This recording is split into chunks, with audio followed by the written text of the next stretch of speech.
공덕을 쌓으려는 보살에게는 해치는 이가 귀한 보물 같다네. 원망 품지 않고서 인내심을 기르는 것이 보살 수행이라네. 제가 자주 하는 말이지만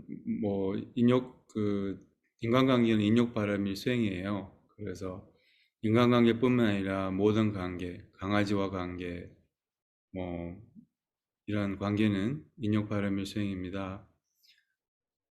그래서 이제 우리가 이제 참 본성을 알아차리지 못한 이유는 수행을 제대로 못하는 그러니까 명상을 제대로 못하는 이유는 공덕이 부족하기 때문이거든요. 공덕이라고 하면 그냥 음, 마음의 힘, 마음의 힘 또한 음,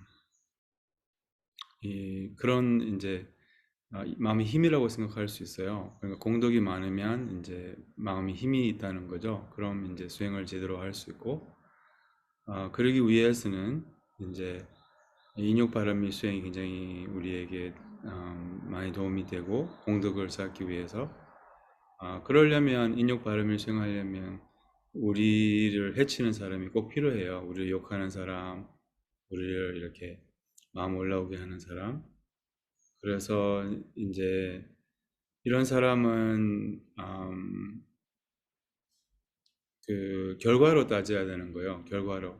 그러니까 이런 사람을 통하여 우리가 내려놓음을 배우고 자비심을 배운다면 그런 굉장히 이번에 이런 분들에게 감사한 일이잖아요. 그러니까 약도 결과로 따져야 되잖아요.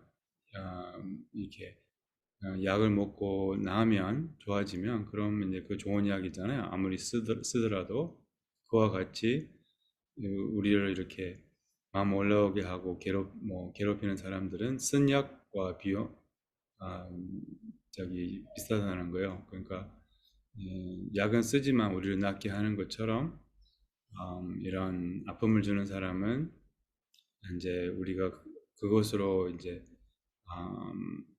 잘 알아차리고 또 아집을 내려놓을 수 있고 음, 결국 그 아집을 닦는 게 이제 수행의 핵심이잖아요. 그러니까 근데 아집을 올라오게 해야지 아집을 닦을 수가 있는 거예요. 아집을 올라오게 하는 사람 덕분에 이제 아집을 볼 수 있는 거지. 안 그러면 어떻게 자기가 아집이 없는 줄 알고 아니면 번뇌가 없는 줄 알고 이렇게 착각 속에 살 수 있거든요.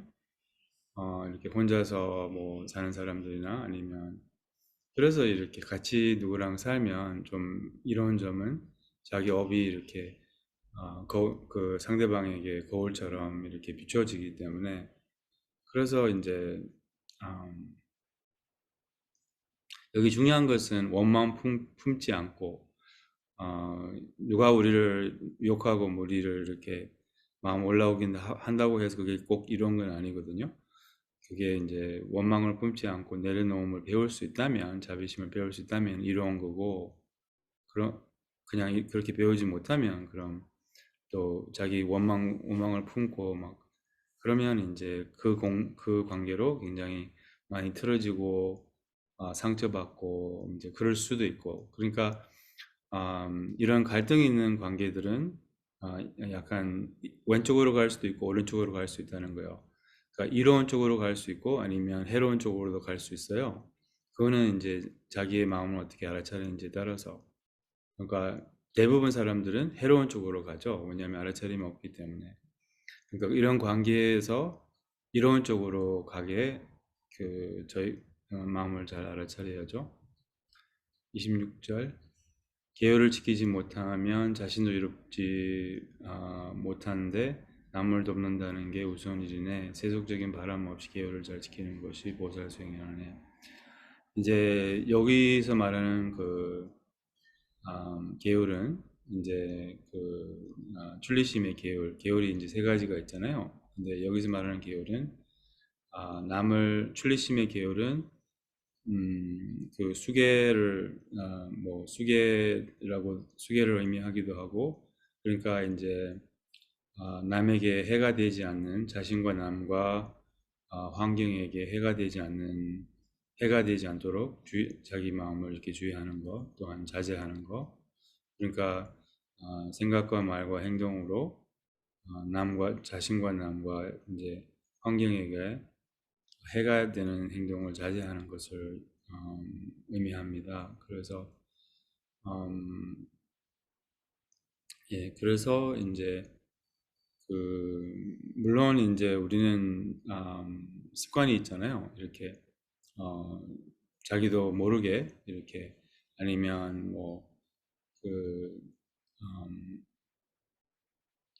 예, 뭐라 하지 이렇게 습관에 의해서 이렇게 남에게 해가 될 수도 있고 자신에게 해가 될 수도 있잖아요. 그래서 이제 그런 행동을 어쨌든 잘 주의를 하고 또 최소한 이렇게 자신과 남들과 또 환경에게 해가 되지 않도록 이렇게 그게 또 다르게 말하자면 부드러움이에요. 부드러움을 실천하는 거 자신과 남들과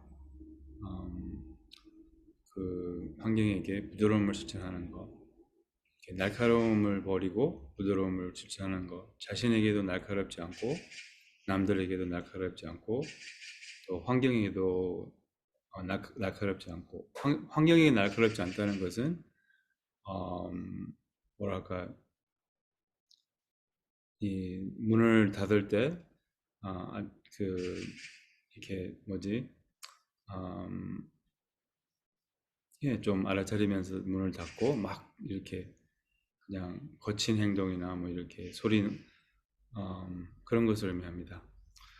깨달음을 원한다면 몸까지 보셔야 하니 물질적인 것은 말할 필요도 없다네. 보답이나 좋은 결과를 바라지 않고 보시하는 것이 보살수행이라네. 깨달음을 원한다면 그럼 몸을 보시를 해야 합니다. 그래서 세천코리아로 바로 몸보시. 사실은 이제 어느 경지가 돼야지 몸을 보시할 수 있어요. 뭐 부처님은 전생에 수없이 몸을 보시하셨거든요. 몸을 뭐 배고픈 어미 호랑이에게도 주고. 근데 우리는 그런 경지가 아니에요. 그래서 그렇게 근데 이제 결국은 우리의 몸을 보시할 할 수 있을 정도로 경지가 돼요. 그러면은 이제 자기 몸은 그렇게 아깝지 않아요. 보시하는 것은. 보살들은 이런 얘기도 있거든요. 남을 위해서 자신을 희생하는 거 있잖아요. 자신의 그 목숨도 이렇게까지 내놓을 수 있는 상당한 그런 남을 위한 그런 행동이거든요. 옛날에 어떤 배가 이렇게 물에 빠져 있는데 선장이 우리 배가 너무 무겁다. 그래서 이제 한 사람이 이제 내려야 된다. 한 사람이 나가야 된다. 그래서 그때 아르한들이 막 많이 배에 많이 있었어요. 그래서 아르한들이 이렇게 서로 보면서 나는 좀 이렇게 근데 어떤 소년이 바로 이제 뛰어내렸어요. 그래서 자기가 이제 희생한다고 이런 자기 몸을 그 배에 아란들이 많으니까 그래서 이제 바로 그때 막 폭풍이 거치고 이제 하늘이 개고 이렇게 무지개가 뜨고 그 아이가 또 무사히 이렇게 그 강변으로 이렇게 가게 되었고 아무튼 이런 식으로 이런 이제 결국은 이제 자기 몸까지 목숨까지 이렇게 남을 위해서 자비심으로 이렇게 그런 마음이 있어야 된다는 거죠. 이렇게 그런 마음까지 있을 수가 있다는 거죠. 근데 우리의 경지에서는 그렇게 하면 안 된다고 하거든요. 왜냐하면 이 몸을 수행하기 위해서 잘 사용하기 위해서 그래서 막 몸을 해치거나 뭐 이러면 안 된다고 해요. 아직 경지가 안 된 사람들은 그렇지만 이제 그럴까지 해야 되는데 뭐 물질적인 것은 뭐 그거는 당연히 보시를 해야 되는 거죠. 몸까지 보시를 할 수 있어야 되는데 결국은 뭐 물질적인 것은 뭐 말할 거 없죠. 이렇게 물질은 환영이에요. 그러니까 실제로 있는 게 아니에요. 그래서 이제 보시를 이런 말이 있어요. 보시할 때 보시를 안 하면 그럼 이 아주 소중한 기회를 놓치는 거예요. 하지만 이런 게 있어요. 그게 이제 그렇게 생각해야 된다는 거죠. 어, 뭐지? 이것을 주면 나한테는 뭐가 남는가? 이거는 이제 악귀의 정신이고, 이것을 안 주면 남을 이롭게 하는 기회를 놓치겠다. 또한 보시공덕을 쌓을 수 있는 기회를 놓치겠다. 이런 정신은 천신의 정신이라고 이 보살행론에서 그런 말이 있어요. 그래서 이 보답과 결과를 바라지 않고 이제 또 꼭 우리는 이제 이거는 무주상 보시라고 하잖아요. 이렇게 보답과 그런 뭐 보상이나 뭐 이런 것을 원하는 거, 원하지 않는 거. 근데 우리는 꼭 보시를 하면 뭘 바라거든요. 음, 저기 뭐 특별 대우 뭐 이런 거 있잖아요. 저는 이런 경험이 있어요. 저한테 보시하고 이제 특별 무슨 그런 대우를 바라고 이제 그 대우를 안 받으면 이제 음, 안 좋아하고 저도 이제 보답을 바라면서 보시하죠. 이게 인정받고 싶은 내가 보시했다는 이런 그게 그렇게 하면 이제 보시 공덕이 없어져요. 약해져요. 그래서 보시하고 나서 생각도 말도 하지 말아야 돼요. 근데 우리는 이제 계속 기억하잖아요. 그거 보시했어 뭐 이런 거 말까지 하고 그 다음에 모든 고통은 꿈에서 아이를 잃은 것 같다네 망상의 사실이라고 착각해서 지치네 좋지 않은 상황 만날 때 망상인 줄 알고 보살 수행을 23절하고 같이 이게 좀 이게 다 이게 지혜에 대한 그런 구절들이거든요. 지금은 22, 23, 24 이게 다 지혜에 대한 구절들이에요.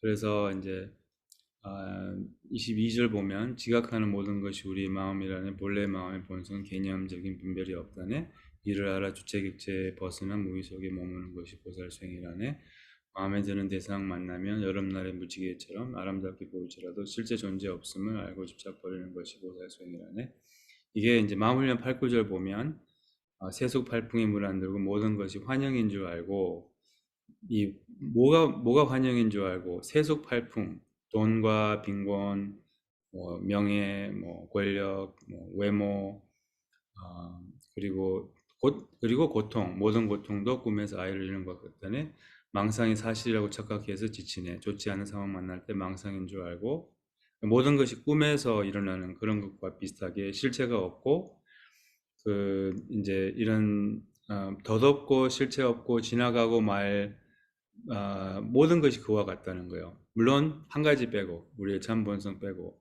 근데 이제 그 외에는 모든 것이 덧없고 허망하고 지나가고 말 것이고 실체가 없고 공하다는 거예요. 이제 이것을 알아야 된다는 거죠. 이게 지혜를 의미하고 이제 가장 중요한 우리가 이제 이해하고 또 우리의 수행을 통하여 이것을 실제로 좀 자기 이렇게 몸에 들어오게 저기 존재에 들어오게 이제 저희가 수행을 할수록 이제 비파사나 이 뭐라고 하지 실상을 더 잘 알고 실상을 이렇게 좀 뭐라고 하지 이렇게 좀 실상을 터득하게 돼요 자기의 마음에서 그러면 이 집착이 이렇게 놓아져요 이렇게 그리고 마음이 굉장히 릴렉스해져요 릴렉스하고 몸이 이렇게 릴렉스하니까 살이 쪄요. 이런 결과가 있어요.